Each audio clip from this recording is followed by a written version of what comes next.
네, 할렐루야. 우리 자업들 한번 인사하겠습니다. 오늘 또 주님께서 잘해주시는 날입니다. 한번 인사하겠습니다. 오늘 또 주님께서 잘해주시는 날입니다.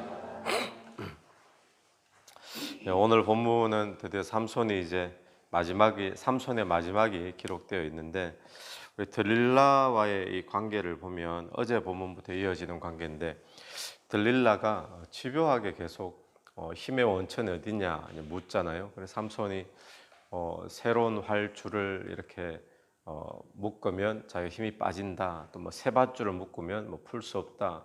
뭐 몇 가지를 쭉 이야기하는데, 근데 그때마다 블레셋 사람들을 불러놓고 또 자기를 잡으려고 했다라는 거 삼손이 뻔히 아는데도 지금 세 번째, 네 번째 막 계속 이렇게 하잖아요.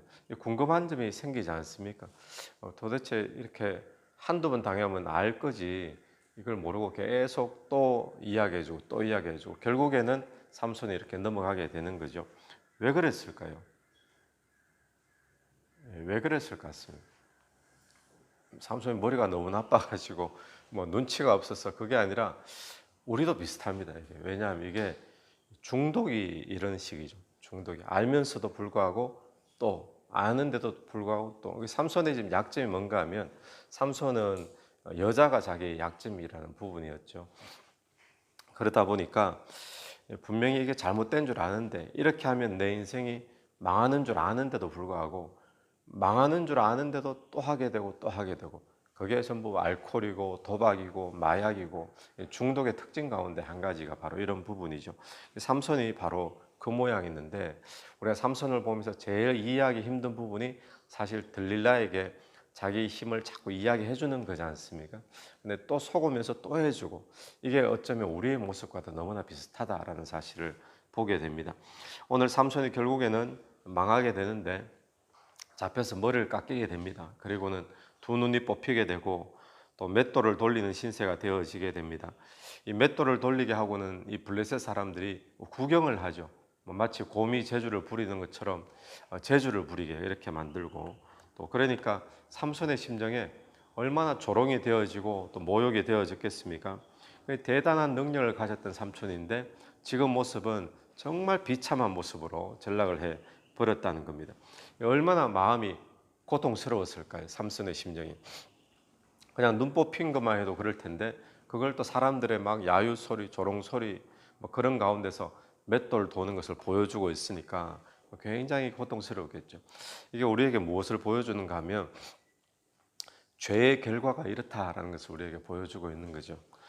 죄의 삭스는 언제나 사망입니다.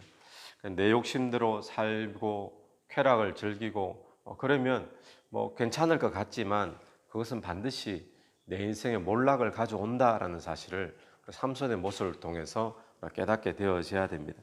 죄는 하나님의 자녀의 능력이 있는데 이 하나님의 자녀의 능력을 다 빼앗아가 버리는 것이 바로 죄다라는 사실을 우리는 기억해야 되죠. 그리고 죄의 결과는 반드시 지금은 아닌 것 같아도 어제 보았듯이 갑자기 하루아침에 찾아오는 것이 아닙니다. 이 죄의 결과는 이미 우리에게 시작되어서 우리가 결단하지 않고 끊어버리지 않으면 이것이 나중에 만성이 되어지고 중독이 되어져서 결과는 반드시 우리를 비참하게 만든다는 사실을 기억하면서 우리가 죄에 대한 무서움, 또 죄에 대한 단호함, 또 끊어버리는 그런 은혜들이 저와 여러분에게 있게 되기를 바랍니다. 이 삼손이 이제 인생의 비참함을 느끼고 고통을 느끼는데, 일반적으로 사람들이 인생이 비참해지고 고통을 느끼게 되면 크게 두 가지로 나눠지는 것 같아요. 첫 번째는 그냥 아예 낙심해버리고 포기해버리는 사람도 있죠. 낙심하고 그냥 그렇게 살아버리면. 그런데 어떤 사람은 그런 인생의 고통과 비참함 속에서 그 고통의 의미를 하나님 안에서 찾으려고 하는 사람들이 있죠. 왜 내게 이런 고통을 하나님이 주셨을까? 내가 하나님 앞에 회개해야 될 것이 무엇인가? 그런 고통의 의미를 찾으려는 사람들이 있는데, 이 삼손의 모습을 보면 어떤 모습인가 하면, 다행히 이 삼손의 모습은 삼손이 그렇게 눈 뽑히고 고통과 조롱 속에 살다가 그의 인생이 그렇게 끝났더라 이렇게 맞춰지지 않는다는 거예요. 다행히.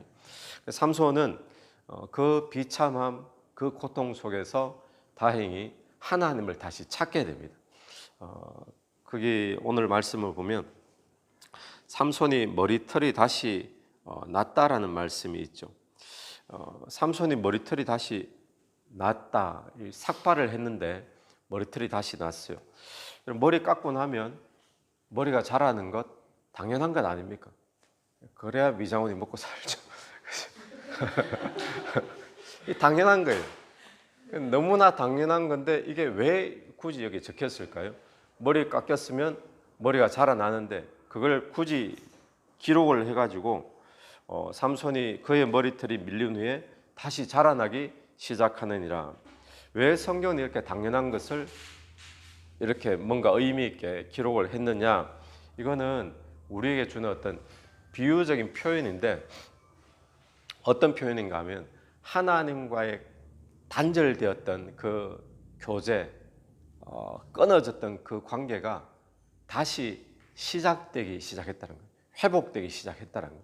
삼손의 머리털이 났다. 이게 다시 그럼 삼손의 힘이 머리털이 1cm 나면 힘이 조금 더 생기고 2cm 되면 힘이 더 생기고 이런 것이 아니라 그의 머리털이 다시 자라기 시작했느니라. 왜 이렇게 기록을 했는가 하면 하나님과의 무너지고 끊어졌던 그 관계와 교제가 다시 회복되기 시작했다는 것을 의미하는 거죠. 그래서 삼손은 원래는 하나님을 찾는 사람이 아니었잖아요. 삼손 제멋대로의 사람이었어요. 하나님 앞에 묻고 이것도 아니고 자기 욕심 따라 이끌리는 사람이고 자기 하고 싶은 대로 하는 사람이고 나시린이고 뭐고 상관없이 그렇게 살던 사람인데 그가 고통의 시간을 가지면서 인생의 비참함을 경험하면서 그가 하나님을 다시 찾는 그런 사람이 되어집니다. 그러면서 사명도 다시 찾게 되는 그런 사람으로 바뀌게 되죠. 혹시 저와 여러분의 삶에 고난이 있다면 또 사업 때문에 질병 때문에 관계 때문에 어떤 어려움과 또 아픔을 맛보고 있는 그런 기간이 있다면 저와 여러분이 다시 한 번 더 하나님을 바라볼 수 있는 기간이 되기를 간절히 바랍니다. 하나님과의 관계 속에서 이게 도대체 무엇 때문에 나에게 이 고통을 주셨는지, 왜 나에게 이렇게 비참함을 허락하시는지. 하나님의 자녀가 비참함을 겪는 것은 당연한 게 아니거든요. 마치 하나님께서 삼손에게 능력을 주셨는데 이 능력 가진 자가 비참함을 겪는 것은 당연한 게 아니잖아요. 혼자서도 적진에 들어가가지고 성문 뽑아들고 60km나 되는 그 거리를 뛰쳐 올라갈 수 있는 그런 당당함, 또 그런 용기, 이게 사실 하나님이 주신 능력을 가진 자의 어떤 모습인데, 그런데 비참함이 있다라는 것은 분명히 하나님의 무슨 뜻이 있는 거죠. 그래서 오늘 저와 여러분이 인생의 어떤 고난을 당할 때, 고통이 있을 때 이건 정상이 아닙니다. 그럴 때에 하나님께서 왜 나의 인생에, 우리 가정에, 또 이 사업에 이런 고통과 고난과 아픔을 주시는가, 우리 주 안에서 그 의미를 찾을 수 있게 되길 간절히 바라고, 또 주님을 바라볼 수 있는 은혜가 있게 되기를 간절히 축원합니다. 우리 28절 말씀 한번 보십시오. 삼손이 여호와께 부르짖어 이르되 주 여호와여 구하옵나니 나를 생각하옵소서. 여호와여 구하옵나니 이번만 나를 강하게 하사 나의 두 눈을 뺀 블레셋 사람에게 원수를 단번에 갚게 하옵소서 하고, 삼손이 부르짖어 구하옵나니, 전에도 한번 부르짖었죠. 1000명 죽이고 목마를 때, 엔학고레 샘이 터트려질 때. 근데 삼손이 이제 또 자기가 마지막으로 여호와께 구하는 모습을 보는데, 이 자기 힘이 그동안 있었던 그 자기의 힘이 하나님께로부터 왔다는 것을 지금 인정하는 그런 기도죠. 자기에게 다시 한 번 더 강하게 해달라. 자기가 겸손하게 그걸 구하고 있는 거예요. 그러면 하나님이 이 기도를 들어주실까요? 삼손이 그렇게 제멋대로 하고 그러다가 결국 나시린이고 뭐고 그냥 상관없이 머리 다 잘리고 창녀촌 늘 들락날락 거리고 또 이방 여인과 결혼하려고 하고 이러던 사람인데, 시체도 막 만지고, 그렇죠? 나시린 상관없이 그러던 사람인데 결국 이렇게 된 것은 삼손 책임이잖아요. 본인이 못 지키니까 자업자득이다 이럴 수 있을 텐데 하나님이 이 기도를 듣고는 또 들어주시겠습니까? 오늘 우리가 하나님 앞에 나갈 때도 이런 마음이 많거든요. 내가 염치가 없지, 하나님이 이 기도를 들어주실까?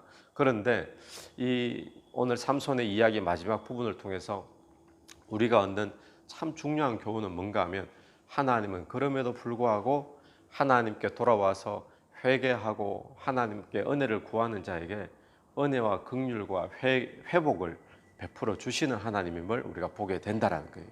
그럼 오늘 우리가 그 하나님을 기억하게 되기를 간절히 바랍니다. 우리 모두가 다 죄인입니다. 죄인이 아는 사람 아무도 없죠.